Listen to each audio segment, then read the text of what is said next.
Hello there, world of tankers, and welcome to the channel. I'm your host, the Blitz, and in today's video, I'll be playing in the German Tier 7 Premium Tank Destroyer, the E25. A vehicle that is very team-dependent, but also very independent on its playstyle. Really, I would honestly say the most important thing to doing well on an E25 is the map that you get. If you're on a map like Castilla, and the enemy heavies start going up the hill, you have a very easy farm. If you're on a map like Normandy, Himmelsdorf, or any really town-based map like New Bay, Port Bay, there's a lot of maps. I mean, honestly, Middleburg's even pretty bad. That is the real problem with pepper tank destroyers like the E25, is it's meant to stay at the back, get a big old farm out, but I would say at least 50 to 60% of the maps in Blitz, like Desert Sands, are not suited for tank destroyers, especially tank destroyers like the E25. It's one of the only things that I don't love about how the map design is in Blitz. It's a little small for TDs, especially the ones that sit at the back. And I'm not complaining. I actually like that because I think it's a little cringe that unlike on World of Tanks PC, you're trying to do your job as a heavy, and some TD can sit 300 meters away, undetectable ever, and just has the ability to ruin your battle. But that's kind of how it is sometimes. So what we're going to do is we're going to make it right on top of this ridge here. E25 is like 80% camo, which is the best camo in Tier 7. It's right up there, at least. It's not, I think there's one tank that has better camo, but it is one of the best, which allows me to play very, very aggressive and still hopefully not get detected.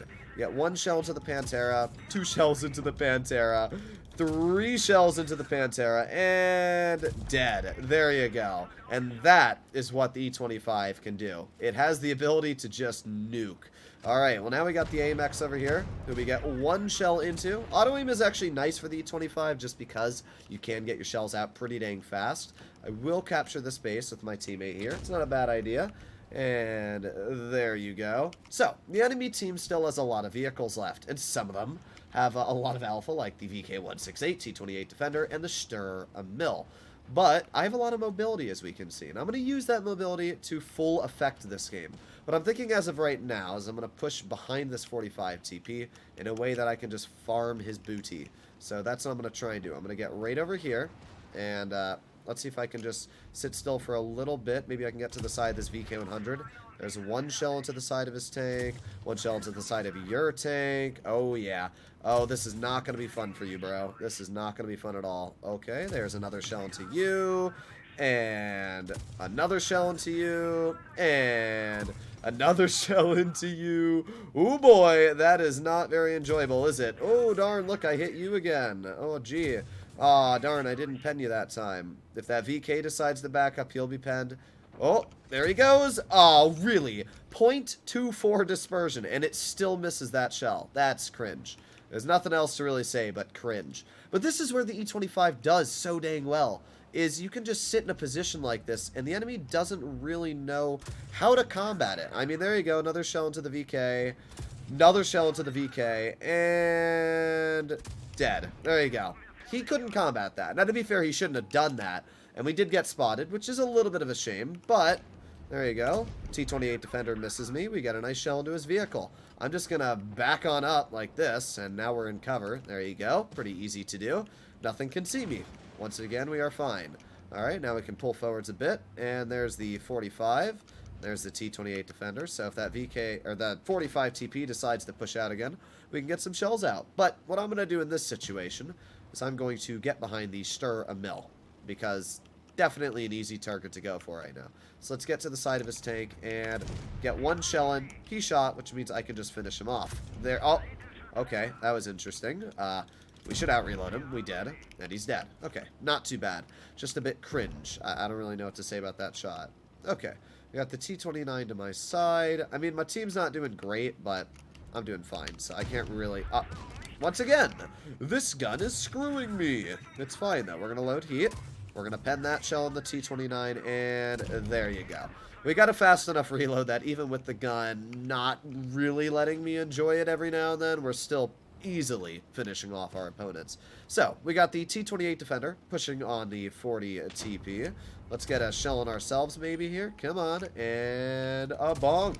Yes. And can we get another bonk out? A bonk! Yes. I don't know why our T-28 Defender's shooting HE. It sounds like a big old skill issue, but you know what? I can't complain. We are up to 5 kills this battle, 3,340 damage dealt, and a pretty dang solid victory, if I do say so myself. But that is how the E25 plays. Even on a map like this, where you might not have the most room. This was a good example to showcase where if you sit far enough back, the enemy has no clue how to deal with you. That 45 TP and VK168 just sat there and got absolutely pile drived by me. I mean, it was a pretty solid game. So there you go. We did 3,300 damage, pulled out a mastery, took an insane amount off that VK of 1,084, took 700 off the 45 TP, and we made 173,000 credits. So, yeah, pretty solid result. Now, this doesn't mean the E25 is an overpowered tank. It's a very tricky vehicle to use. That was a bit of a lucky situation that nobody decided to turn back. They didn't have any mediums because they were all dead. If my medium flank was losing, that would have been it. Like, if my mediums lost, that would have been the end of the game. Thankfully, I knew that I didn't want them to lose, so I would sacrifice some of my HP if I had to push in there and help them out. So, second battle, Middleburg. Not a great map, and this is actually, in my opinion, the worst side to spawn on for a tank destroyer. Now, I'm going to go up the hill, try and help out my teammates, but yeah, it is a bit of a tricky map to play Middleburg on. Also, I just noticed my green screen's a little buggy over there. I'll just put my hand here. There you go. Okay, I'll stop. Yeah, this is not the best map for an E25, just because of the way it's designed, you know?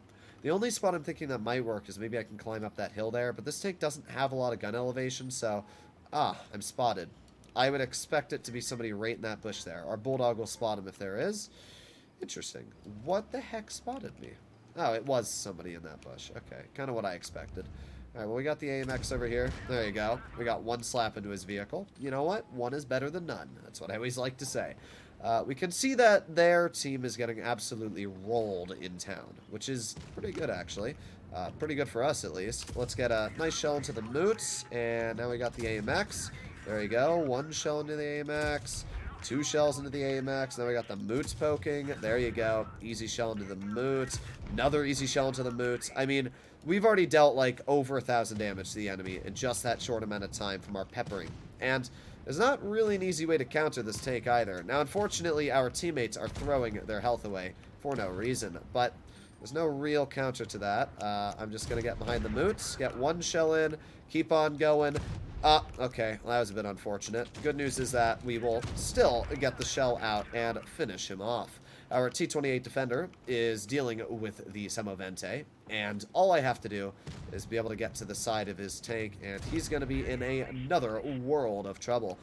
Alright, and let's just keep on going. There you go. Beautiful. Okay, this Semovente is obviously dead at this point. There's one shell. There's 2 shells. It would be great if my teammate in the T-28 Defender stopped going in front of my shells, but either way, we're doing fine. We're up to 1,700 damage. We only have a Semovente in town at this point, but we're still basically full health. And I'm fast enough to get into the front line, so I'm not too worried at this point. We're going to push on the Super Hellcat and hopefully get some damage out into him. Keep on going, keep on going. Let's go over here, and hello, Mr. Hellcat. Oh, I forgot I had a turret, or I had a gun to traverse there. Oh, boy. Nope, nope, nope, nope. We're fine. We are fine. Is that 2 platooning? It is. It's 2 platooning Samas. That's why. Okay. Well, at this point, because I see we are so high up on base cap, I'm just going to send it. Let's get maybe 1 shell into him. There you go. And I don't really care if I die.